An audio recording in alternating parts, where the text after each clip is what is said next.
Ma'am నెయ్యి విషయానికి వస్తే మీరు ఇందాక నెయ్యి గురించి చెప్పారు కాబట్టి చాలా మంది నెయ్యి ఫుడ్తో కాకుండా డైరెక్ట్ స్పూన్తో తింటూ ఉంటారు. అట్లా తీసుకోవడం మంచిదే అంటారా? తాగుతూ ఉంటారు. ఎందుకంటే ఆవు నెయ్యిలో ఉండేటటువంటి గుణం ఏంటి ఉందంటే ఇట్ ఈస్ అ వెరీ అది డైజెస్ట్ అయ్యాక మనకి బ్యూట్రిక్ యాసిడ్ ఫామ్ అవుతుంది. అందరికీ తెలుసుకోవాల్సిన విషయం ఏంటంటే మన మొత్తం మాయల పకీరు ప్రాణం చిలకలో ఉన్నట్టు మనిషి యొక్క ఆరోగ్య రహస్యం అంటే మానసిక ఆరోగ్యం కానీ శారీరక ఆరోగ్యం కానీ మన పొట్టలో పేగుల్లో ఉందన్నమాట. ఈ పేగుల్ని గట్ అంటారు. ఈ గట్లో 4300 రకాలైనటువంటి సూక్ష్మక్రిములు ఉన్నాయి.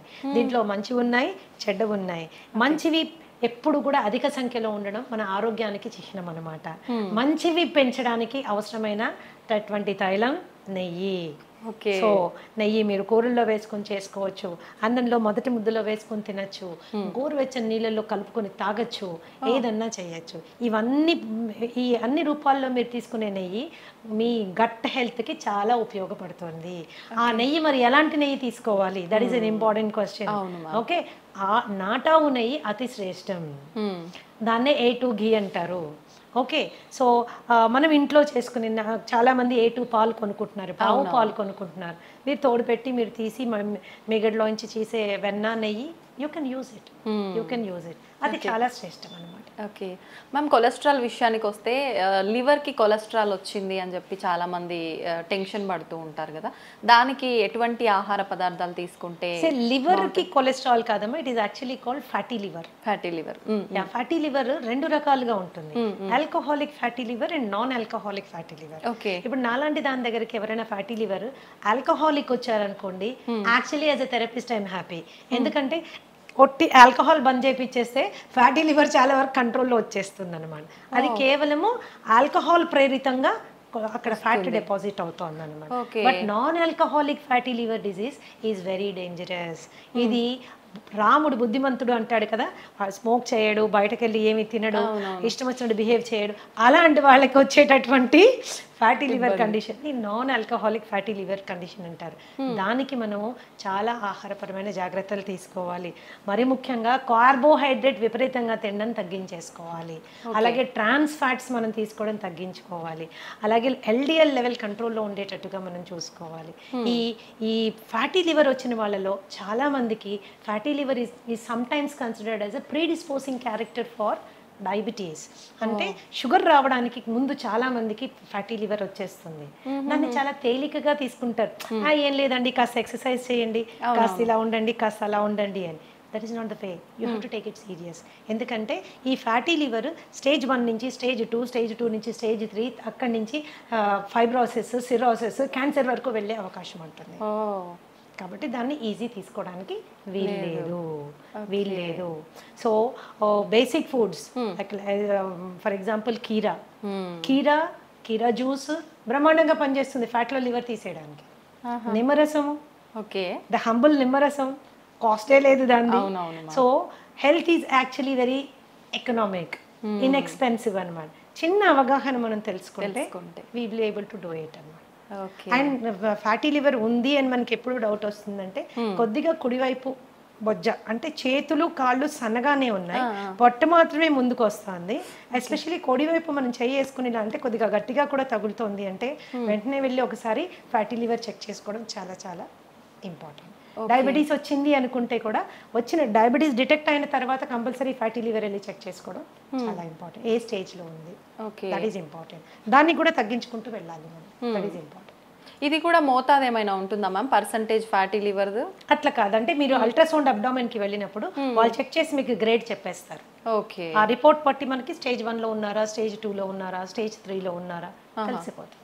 ఓకే మ్యామ్, డైరీ ప్రొడక్ట్స్ విషయానికి వస్తే ఏవి తీసుకోవాలి, ఏవి తీసుకోకూడదు? నిజంగా కొంతమంది చెప్తుంటారు డైరీ ప్రొడక్ట్స్ స్కిప్ చేయడమే మంచిది, ఇప్పుడు అన్నిట్లో హార్మోన్కి సంబంధించిన ఇంజెక్షన్లు ఇలాంటివన్నీ వస్తున్నాయి కాబట్టి అని. నిజంగా ఏవి తీసుకుంటే బాగుంటుంది మ్యామ్? నేను గతంలో కూడా చాలాసార్లు చెప్పానమ్మా. చాలా మంది వాదనకి కూడా దిగుతారు. మన తాతలు, తండ్రులు, ముత్తాతలు అందరూ పాలు తాగారు, ఇప్పుడు మీరెందుకు చెప్తున్నారు పాలు తాగకూడదని? పాలు డెఫినెట్ గా ఇట్స్ ఏ హోల్సమ్ ఫుడ్. మరి పిల్లలకి ప్రోటీన్ ఎలా వస్తుంది, పిల్లలకి మనకి కాల్షియం ఎలా వస్తుంది, ఇవి రెండు మనకు కావాలంటే పాలు తాగాలి కదా, మన చిన్నప్పటి నుంచి తాగాం కదా, ఇప్పుడు మీరు కొత్తగా ఇలాంటి వింత విషయాలు చెప్తున్నారు ఏంటి అని. సో తప్పులు మీరు చెప్పింది కూడా కరెక్టే. ఎప్పుడో మన తాతల తండ్రులంతా పాలు తాగారు, కానీ అప్పుడు ఆవులు వేరు, అప్పుడు పాలు వేరు. ఇప్పుడు ఆవులు వేరు, ఇప్పుడు పాలు వేరు. ఓకే, సో ఇప్పుడు చాలా సందర్భాల్లో మనం ప్యాకెట్ పాలు తెచ్చుకుంటే అవి అసలు పాలో కాదో మనకు తెలియదు. పాలల్లో నీళ్లు కలిపారనుకోండి, that is a healthy thing. అంటే ఓన్లీ నీళ్లు ఉన్నాయని సంతోషపడచ్చు మనం, కానీ నీళ్లు కాకుండా ఇంకెన్నెన్నో కలిపేస్తే అవి విషమై మనని ఎన్నో విధాలుగా మనని ఇబ్బంది పెడుతున్నాయి. మిల్క్ మీరు తీసుకున్నట్లయితే దాని ప్రోటీన్ కంటెంట్ కానీ, దాని కాల్షియం కంటెంట్ కానీ, నాన్ మిల్క్ సోర్సెస్ చాలా ఉన్నాయి.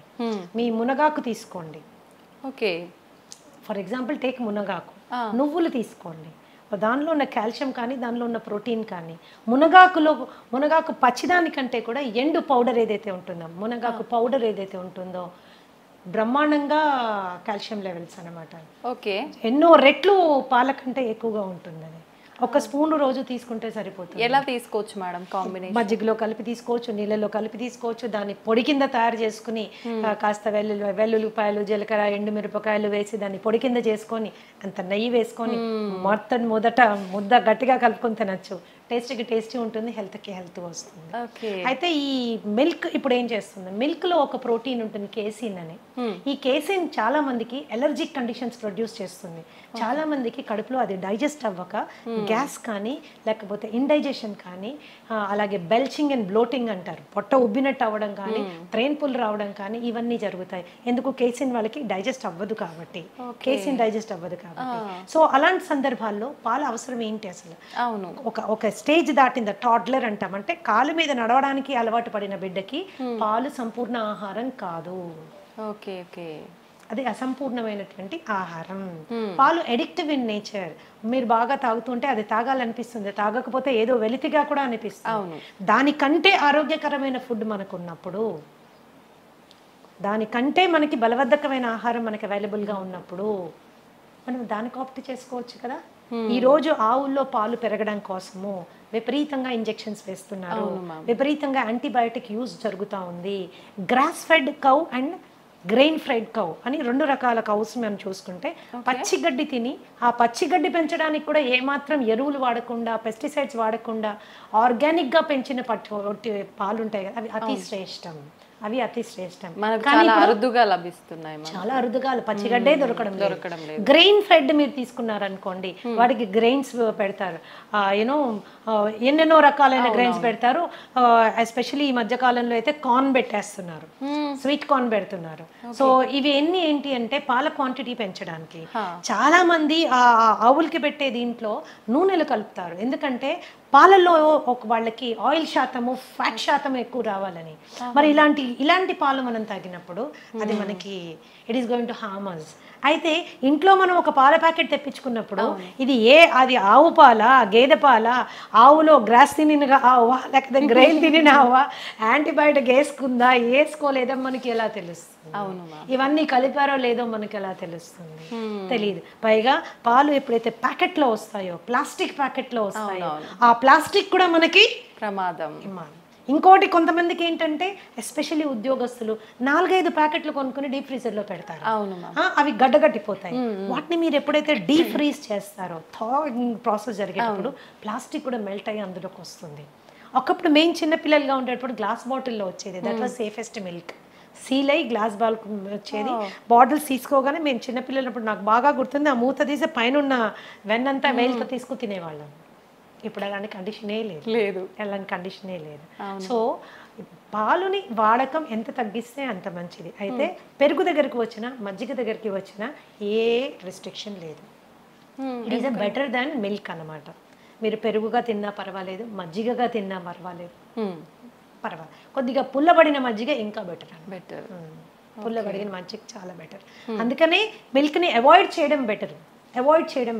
ఎందుకంటే మనకు వచ్చే ప్యాకెట్ గురించి మనం ఆలోచిస్తాం, కానీ అందులో వచ్చిన పాలు మనకి దాకా రావడానికి ఎన్ని పద్ధతులు అవలంబించారో మనకు అవగాహన లేదు.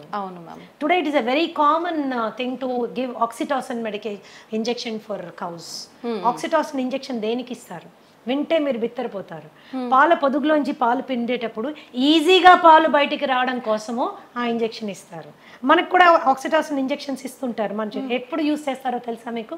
డెలివరీలో బిడ్డ ఈజీగా బయటికి రావడానికి కోసం యూస్ చేసేటటువంటి ఇంజెక్షన్ ఆక్సిటాసిన్ అన్నమాట.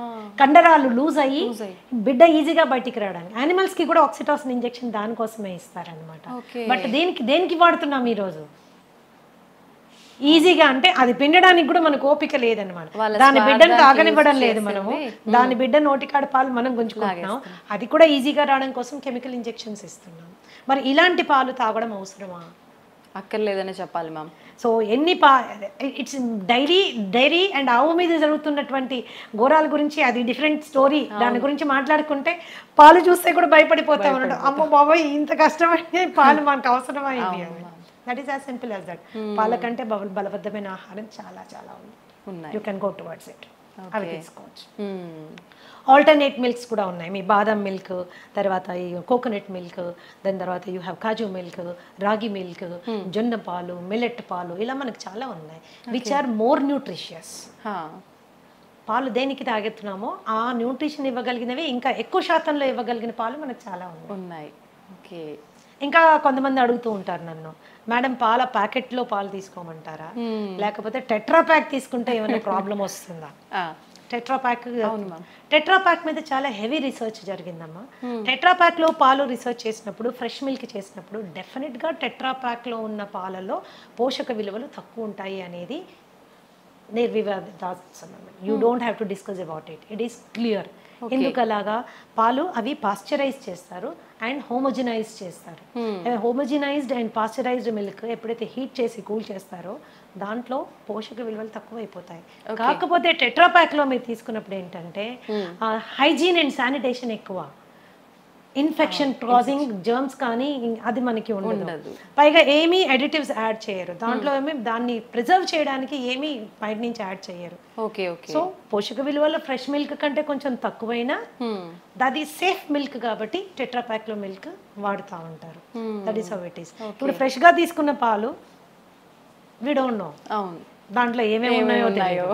అందులో ఎన్ని పెస్టిసైడ్ రెసిడ్యూస్ వస్తాయో తెలియదు, ఎన్ని మాన్యూర్ రెసిడ్యూస్ వస్తాయో తెలియదు, బ్యాక్టీరియల్ ఇన్ఫెస్టేషన్ కానీ వైరల్ ఏదైనా మైక్రో ఆర్గానిజం ఉందేమో మనకి తెలియదు. రెండు తెల్లగానే ఉంటాయి అంతే. మనం పాల రూపంలో తీసుకునే వాళ్ళకైతే ఆల్టర్నేట్ ఆప్షన్స్ చాలా ఉన్నాయి మీరు చెప్పారు. కొంతమంది తెల్లారితే కానీ టీ లేనిది వాళ్ళకి తెల్లారదనే వాళ్ళు చాలా మంది ఉంటారు. అలాంటి వాళ్ళ పరిస్థితి ఏంటి మ్యామ్? టీ కాఫీ అనేవి దేనికి తాగుతాం? నా పద్ధతి ఏంటంటే దేనికైనా ఏ పద్ధతికైనా ఎందుకు అని ముందు తెలుసుకుంటే అది మనకు అవసరమా లేదు అని నిర్ణయం తీసుకోవచ్చు. రైట్. ఓకే. మన డైలీ లైఫ్లో మనకున్న స్ట్రెస్ మూలాన చాలా మందికి హెడేక్స్ రావడము, ఆ స్ట్రెస్ మూలాన మైగ్రేన్స్ రావడము, డల్ గా ఫీల్ అవ్వడము ఇవి అవుతాయి. టీ అండ్ కాఫీలో ఏముంటుంది? కెఫీన్ ఉంటుంది. ఈ కెఫీన్ ఏం చేస్తుంది? నర్వస్ సిస్టమ్ ని టెంపరీగా ఉత్తేజపరుస్తుంది. ఓకే. టెంపరీగా ఉత్తేజపరుస్తుంది. ఎప్పుడో ఒక రోజు ఒక గుక్క తాగినంత మూలాన మనకి పెద్ద వదిలేదు. అది అలవాటు చేసుకుంటే it is addictive in nature. It is addictive in nature అనమాట. సో టీ మంచిదా కాఫీ మంచిదా అని కూడా కొంతమంది అడుగుతుంటారు. దీంట్లో నేనేమంటానంటే మీరు పాలు షుగర్ లేకుండా ఏది తాగినా మంచిదే. Okay. Black tea black coffee ఏది తాగినా మంచిదే. ఇంకా మీరు బ్లాక్ టీని చాలా లైట్ గా చేసుకొని దాంట్లో కొద్దిగా నిమ్మరసం యాడ్ చేసుకొని కొన్ని నానబెట్టిన సబ్జా గింజలు వేసుకొని దాంట్లో కొద్దిగా ఒక 2 or 3 leaves ఆఫ్ మింట్ అంటే మన పుదీనా కట్ చేసి వేసుకొని తాగండి. అద్భుతంగా ఎంజాయ్ చేస్తారు. And maybe 1 or 2 times tea తాగడమే ఇంపార్టెంట్ అనుకుంటే బ్రహ్మాండమైన ఆరోగ్యం ఇచ్చే అద్భుతమైనటువంటి పోషక విలువలు ఉండేవి బొచ్చడని టీస్ ఉన్నాయి. For example green tea is the best tea. Okay. Green tea అంటే డిప్ టీ కాదండి. గ్రీన్ టీ ఆకులు తెచ్చుకోవాలి, ఒక చిన్న ఇన్ఫ్యూజర్ కొనుక్కోండి. అంటే ఒక కప్పులో ఇంకో కప్పు ఉంటుంది, దానికి చిన్న హోల్స్ ఉంటాయి. దాంట్లో మనం గ్రీన్ టీ లీవ్స్ ఒక స్పూన్ వేసుకుని హాట్ వాటర్ వేసుకుంటే ఇన్ఫ్యూజ్ అయ్యి the best thing will come on. Green tea is anti inflammatory and it is anti cancerous. మన మెటబాలిజంకి చాలా బాగా పనిచేస్తుంది. It is good for everything. కానీ ప్రతిదీ తీయగా ఉండాలంటే కష్టం. ప్రతిదీ తీయగా ఉండాలంటే మనకి కష్టం. సరే తీయగా ఉండాలి అనుకుంటే మీరు దాంట్లో న్యాచురల్ రా హనీ వేసుకోవచ్చు. బట్ అది ఇంకొక స్కామ్. మనకి ఏది హనీయో ఏది బెల్లం మడ్డో ఏది చక్కెరపాకమో మనకి తెలుసుకోలేము, అంత టైం కూడా లేదు. That is how it is. Organic గా చేసినటువంటి బెల్లం పౌడర్ కొంతమంది వాడుకుంటారు, పర్వాలేదు, అది కూడా పర్వాలేదు. As long as remaining conditions అన్ని నార్మల్ గా ఉన్నప్పుడు మనకి ఇవన్నీ పెద్దగా కాంట్రిబ్యూట్ అవ్వాలి. రిమైనింగ్ కండిషన్స్ నార్మల్ పెట్టుకోవడం చాలా ఇంపార్టెంట్. ఎన్నో రకాల టీ ఉందమ్మా. ఫర్ ఎగ్జాంపుల్ హైబిస్కస్ టీ అని ఉంటుంది, మందార పువ్వులు ఆకులు రెక్కలతో చేసింది. జాస్మిన్ టీ ఉంది.